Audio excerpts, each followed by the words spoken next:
दोस्तों, मैं हूँ आज मोनिका और लेकर आई हूँ आपके लिए इस कहानी का अगला एपिसोड। जब उस जवान बच्चे ने देखा कि उसके ठेले पर ग्राहक आए हुए हैं तो उसने उनका स्वागत किया। बड़ी सी मुस्कुराहट के साथ उस बच्चे ने बोला, वेलकम। जो किताबें देखनी है देख लीजिए, अगर आपको कुछ पसंद आए तो मुझे जरूर बताइएगा। देविका ने जबरदस्ती उस लड़के की ओर देखकर मुस्कुराया। उसे अब भी समझ नहीं आ रहा था कि उसे ये खेती बाड़ी की किताबें खरीदनी चाहिए या फिर नहीं, पर उसकी संबंधी आत्मा उन्हीं किताबों की ओर इशारा कर रही थी। तुम इन सारी किताबों के बदले में क्या लोगे? देविका ने पूछा। वो भूतिया शहर में अपनी उम्मीद जगा कर आई थी। उसे थोड़ी ना पता था कि उसे ये खेती बाड़ी की फटी पुरानी किताबें लेनी पड़ेंगी। सारी किताबें? आपको ये सारी किताबें चाहिए? उस बच्चे ने मुस्कुराते हुए देविका से पूछा। वो काफी खुशी से मुस्कुरा रहा था, उसकी आंखें भी खुशी से चमक रही थी। हाँ, देविका ने सिर हिलाकर कहा। उसे बस ये सब जल्द से जल्द खत्म करना था। भूतिया शहर से बाहर निकलना था और महल जाकर अपनी संबंधी आत्मा को तैयार करने का तरीका ढूंढना था। उस बच्चे ने 5 उंगली दिखाते हुए कहा, 5 नीले हीरे। देविका उसकी तरफ घूरती रही। उसने किताबों की तरफ एक बार और देखा और फिर मुड़कर वहां से निकल गई। एक नीला हीरा 1000 सोने के मोहरों की कीमत का होता है। 5 नीले हीरे की कीमत 5000 सोने के मोहरे होंगी। उन फटी पुरानी किताबों के लिए वो लड़का 5000 सोने के मोहरे यानी कि 5 नीले हीरे मांग रहा था। काफी ज्यादा दाम था। फटी पुरानी किताबों के लिए इतने सारे पैसे भला कोई पागल इंसान ही मांगता होगा। जैसे ही उस लड़के ने देविका को जाते हुए देखा, उसने चिल्लाकर कहा, अरे अरे सुनो तो सही, जाओ मत, रुको। देविका ने उसकी बातों को अनसुना किया और आगे बढ़ती चली गई। तभी उसकी अंगूठी चमकने लगी और उसमें से अचानक से रोशनी आने लग गई। मत जाओ, प्लीज मत जाओ, मत जाओ। छोटा कमल अब अंगूठी से बाहर और उस भूतिया बाजार के बीच आ गया था। देविका ये देखकर हैरान हो गई थी।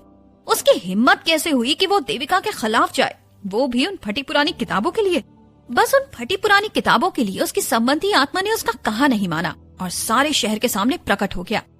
उसका रूप आंखों को चौंधा देने वाला था। उसके रूप से जो रोशनी निकलती थी, उसी की वजह से भूतिया शहर में सब चौंक गए थे। कमल की खुशबू सारे भूतिया शहर में फैल चुकी थी।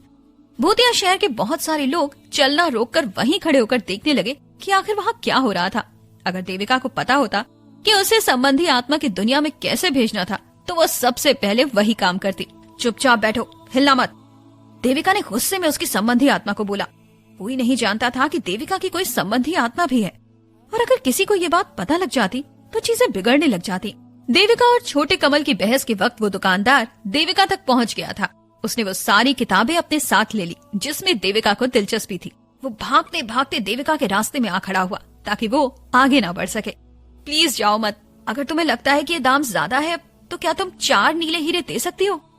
देविका जानती थी कि अगर वो बिना किताबें खरीद कर वापस लौटेगी तो वो कमल उसका जीना हराम कर देगा। उसने सिर उठाया और लड़के से कहा, मेरे पास कोई हीरे वीरे नहीं है, सिर्फ काढ़े हैं। अगर वो लोगे तो फिर आगे की बात करो। काढ़े? लड़का का चेहरा उदासी से घिर गया। उसने वहां से जाते वक्त बोला, भला मैं ऐसी जगह पर काढ़े का क्या करूंगा? अगर तुम्हारे पास कोई हीरे नहीं है तो फिर किताबों के बारे में भूल जाओ। जैसे ही उसने वो कहा, छोटे कमल ने देविका को जोर से लात मारना शुरू किया और बाद में अजीब सा बर्ताव करना शुरू कर दिया। देविका ये सब देखकर बस हैरान की हैरान रह गई। देविका ने 1 सेकंड रुककर थोड़ा सोचा और फिर उसने कहा, रुको। वो लड़का पहले से ही काढ़े में दिलचस्पी नहीं रखता था। उसने धीरे से मुड़कर कहा, मुझे माफ करना, मुझे काढ़े में कोई भी इंटरेस्ट नहीं है। मुझे पता है, देविका ने कहा। मुझे बस इतना बता दो कि इस भूतिया शहर में काढ़े कहाँ बिकते हैं। मैं वहां जाकर ये काढ़े दे दूंगी और तुम्हें जो चाहिए वो ला दूंगी, देविका ने उस लड़के से कहा। उस लड़के ने कुछ देर तक सोचा, फिर देविका को देखकर कहा, यहाँ पर एक आदमी है जो काढ़े के बदले में नीले हीरे देता है, पर उसे जो काढ़े चाहिए होते हैं वो बड़ी मुश्किल से कहीं पर मिलते हैं। मुझे नहीं लगता कि तुम जैसे बच्चे के पास उस तरीके के काढ़े होंगे। उसके सामने खड़ा बच्चा नाजुक दिख रहा था। वो ये नहीं चाहता था कि वो सबके सामने उसकी उम्मीदों पर पानी फेर दे और उसकी बेइज्जती करे। भूतिया शहर में इतने जवान बच्चे कभी कभी ही नजर आते थे। उसके पास ऐसे कौन से काढ़े होंगे जिससे वो नीले हीरे खरीद सकता था? देविका ने सीधे सीधे बोला, मुझे वहाँ लेकर चलो। दुकानदार ने देविका की ओर हैरानी से देखा। अगर सब कुछ सही से हो जाता है और वो आदमी मेरे काढ़े ले लेता है उन नीले हीरों के बदले, तो मैं तुम्हें भी एक काढ़े की बोतल दे दूंगी, देविका ने दुकानदार से कहा। देविका ने देखा वो दुकानदार हिचकिचा रहा था। मुझे काढ़े बिल्कुल भी नहीं चाहिए, अगर मुझे काढ़े चाहिए होते तो मैं तुम्हें यहाँ नहीं लाता, उस दुकानदार ने अपने आप से कहा। उस दुकानदार को ऐसा महसूस हो रहा था कि उस बच्चे के बारे में कुछ तो अलग है। बच्चा इतना शांत और सुलझा हुआ था। भूतिया शहर में आए हुए कोई भी इंसान इतने शांत और सुलझे नहीं होते हैं। इस जवान बच्चे में कुछ तो अलग तरीके का आत्मविश्वास था। ओह चलो, मैं भी तुम्हारे साथ उस बूढ़े अंकल के ठेले पर चलता हूँ। मुझे भी वहाँ गए बहुत दिन गुजर चुके हैं। मगर तुम अकेले इंसान हो जिसने ये बोला है कि तुम वहाँ से नीले हीरे ले लोगे। तो चलो, उस दुकानदार ने देविका से कहा। अगर उस दुकानदार के ठेले से कंपेयर किया जाए तो ये नीले हीरे वाला ठेला लोगों से भरा हुआ था। उस फटी पुरानी किताबों के ठेले पर एक भी इंसान दिखाई नहीं दे रहा था। उस ठेले पर एक लाल बक्से की तरफ 9 बड़े बड़े चमकीले हीरे रखे थे। ये नीले हीरे एकदम शानदार तरीके से चमक रहे थे। नीले हीरों के अलावा ये ठेला और भी कई शक्तिशाली हीरे बेचता था। जब संबंधी आत्मा का रिश्ता अपने मास्टर के साथ बन चुका होता है, तब ये शक्तिशाली हीरे उन संबंधी आत्मा को तैयार करने के काम आते थे। ये शक्तिशाली हीरे साधारण हीरों से भी महंगे थे। हर शक्तिशाली हीरा एक संबंधी आत्मा को काफी अच्छे तरीके से तैयार कर सकता था। पर ये सारे हीरे जवाहरात बस अमीर और ताकतवर लोगों के लिए होते थे, क्योंकि ये बहुत महंगे थे। मौर्य महल में ऐसे कुछ हीरे थे जो कि महाराज ने मौर्य सेना को उनकी कलाकृति और बहादुरी के लिए इनाम दिया था। मौर्य अर्जुना ने उन हीरों में से कुछ हीरे देविका के इस्तेमाल के लिए बाजू में निकाल कर रखे थे, पर उनके लिए देविका के पास कोई संबंधी आत्मा नहीं थी, इसलिए उन हीरों का कोई काम नहीं था। देविका को उन हीरों में ज्यादा दिलचस्पी नहीं थी। जब तक वो अपनी संबंधी आत्मा को तैयार करने का सही तरीका नहीं ढूंढ लेती, तब तक उसके लिए ये हीरे किसी काम के नहीं हो सकते थे। अगर वो उन हीरों का इस्तेमाल कर भी लेती तो ऐसा होता कि एक बच्चा चलने से पहले ही भागना सीख रहा हो। उस ठेले का मालिक कुछ 50 साल का था। वो सामान बेचते वक्त सिगरेट पी रहा था। सिगरेट के धुएं से भी ठेले पर आए हुए ग्राहक को कोई परेशानी नहीं थी। तुम्हें वो नीले हीरे चाहिए? देविका ने नीले हीरों की तरफ हाथ दिखाते हुए कहा। उस जवान लड़के ने सिर हिलाकर हाँ बोला। जैसे ही देविका ने वहाँ से अपना रास्ता निकाला और ठेले के सामने पहुंची, उसने देखा कि वहाँ 2 जाने पहचाने लोग खड़े थे। एक हैंडसम आदमी अपने शाही कपड़ों में खड़ा हुआ था। उसके साथ एक खूबसूरत महिला सफेद साड़ी पहने खड़ी थी। इन दोनों की जोड़ी काफी अट्रैक्टिव थी और सारे लोग उन्हें छिप कर देख रहे थे। इस जगह पर काफी सारी अच्छी चीजें मिल रही हैं, उस आदमी ने उस औरत से कहा। औरत ने थोड़ा सा चिढ़कर अपना सिर हिलाया। उन दोनों की जोड़ी को देखकर काली बिल्ली एकदम गुस्सा हो गई। उसके बाल खड़े उठे। वो चालाक लोग। वो आदमी राजकुमार तरुण था और उसके साथ की औरत तेजाश्री थी। देविका ने उस बात को ज्यादा ध्यान नहीं दिया। ये 2 शक्तिशाली हीरे और वो 9 नीले हीरे काफी सुंदर हैं। राजकुमार तरुण ने खुशी से बोला। पिछली बार के हुए हादसे के बाद से तेजाश्री हमेशा से उदास रहती थी। वो कभी नहीं मुस्कुराती थी। तेजाश्री को हंसाने के लिए राजकुमार तरुण ने सारे के सारे उपाय आजमा लिए थे, पर तेजाश्री भी बड़ी जिद्दी थी। वो ना हंसने और ना ही मुस्कुराने के लिए तैयार थी। तभी राजकुमार तरुण ने सोचा कि भूतिया शहर शायद कुछ काम आ जाए। भूतिया शहर में घूमने के बाद भी तेजाश्री का मूड सही नहीं हुआ था। वो आखिरकार राय वंश की शिष्य थी। उसने भूतिया शहर में बिकने वाली सारी चीजें पहले ही देख ली थी। वो दोनों सारे भूतिया शहर में घूम चुके थे। आखिरकार तेजाश्री को कुछ चीजें दिखी जिसमें उसे थोड़ी सी दिलचस्पी हुई। हर शक्तिशाली हीरा उसकी छोटी उंगली के बराबर था, पर उसमें इतनी शक्ति थी कि पूछो ही मत। नीले हीरों ने सबका ध्यान अपनी ओर आकर्षित कर लिया था। ऐसे नीले हीरे मौर्य शहर के शाही खजाने में भी नहीं थे। मैंने जो ताज तुम्हारे लिए तैयार किया है, उसमें ये नीले हीरे काफी जचेंगे। क्या तुम्हें ये पसंद है? राजकुमार तरुण ने तेजाश्री से प्यार से पूछा। आखिरकार तेजाश्री बात सुनकर मुस्कुराई। राजकुमार तरुण और तेजाश्री की बातें शुरू थी और आजू बाजू के लोग अपने ही आप में बातें कर रहे थे। सब लोगों को पता था कि राजकुमार तरुण और तेजाश्री कौन थे। जब राजकुमार तरुण और देविका का रिश्ता पक्का हुआ था, तब सब लोग राजकुमार तरुण पर दया खाते थे, पर अब जब वो तेजाश्री के साथ थे, तब सब लोग उन्हें नफरत और जलन से देखते थे।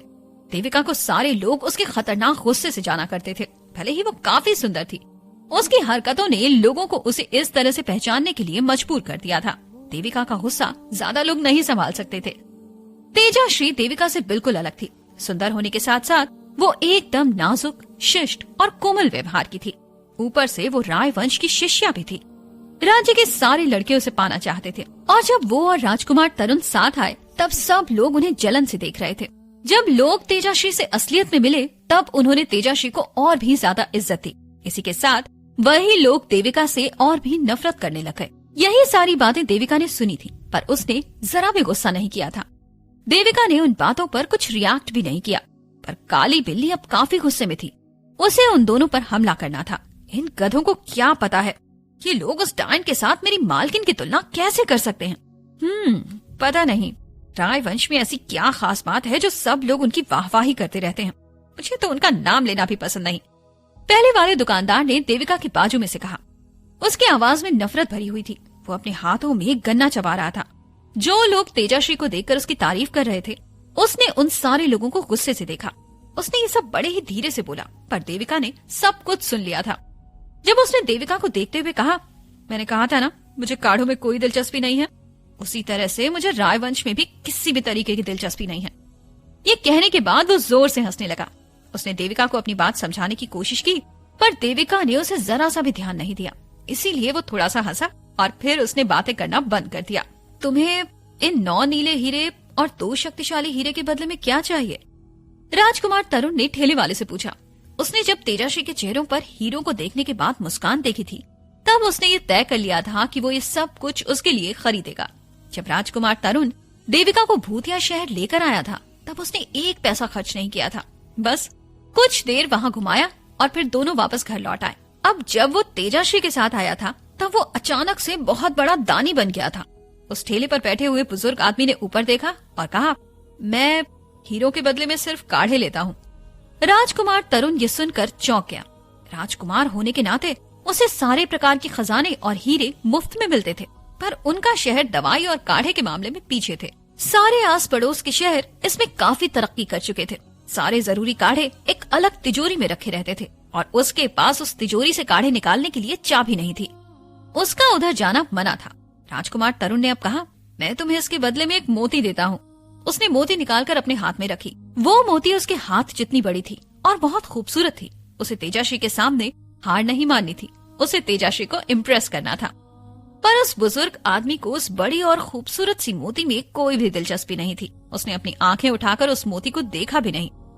अगर राजकुमार तरुण ये मौर्य शहर में किसी को कहते, तो किसी की उसे ना कहने की हिम्मत नहीं होती। वो एक जाना माना और इज्जतदार राजकुमार था। अगर उसे तुमसे कुछ खरीदना है, इसका मतलब वो तुम्हें जानता होगा। और लोगों के लिए राजकुमार के जहन में भी आना बहुत बड़ी बात थी। पर यह मौर्य शहर नहीं, भूतिया शहर था। यहाँ पर राजकुमार के साथ वैसा व्यवहार नहीं होगा जैसा मौर्य शहर में होता था। भले ही भूतिया शहर मौर्य शहर के नीचे था, पर वो उनके हिसाब से नहीं चलता था। भूतिया शहर को ऐसे कुछ लोग चलाते थे जिन्हें कोई नहीं जानता था। उनके वॉचमैन भी मास्क से अपना चेहरा ढक कर रखते थे। कुछ लोगों की गलतियों की वजह से उन्हें पूरी जिंदगी के लिए भूतिया शहर आना मना हो जाता था। एक बार ऐसा ही कुछ हादसा एक प्रधान के बेटे के साथ हुआ था। उसे रास्ते में सब लोगों के सामने पीटा गया था। उसने सारे परिवार को शर्मिंदा किया था, पर प्रधान ने न कुछ कहा और न ही कुछ किया, क्योंकि उन्हें अपने लिए भूतिया शहर में कोई मुश्किल नहीं खड़ी करनी थी। तभी से लोगों को लगा था कि कोई बड़ा ही शक्तिशाली आदमी का हाथ भूतिया शहर के पीछे होगा। उसके बाद से किसी भी इंसान की भूतिया शहर में कुछ गलत काम करने की हिम्मत नहीं हुई। राजकुमार तरुण भी नहीं जानता था कि भूतिया शहर के पीछे किसका हाथ था, पर वो इतना जरूर जानता था कि उससे कोई पंगा नहीं लेना चाहता। अगर वो उससे पंगा लेगा तो क्या पता उसकी भी हालत प्रधान के बेटे की तरह हो जाए। आज के इस एपिसोड की कहानी यहीं तक। अगले एपिसोड के साथ फिर मिलती हूँ आपसे।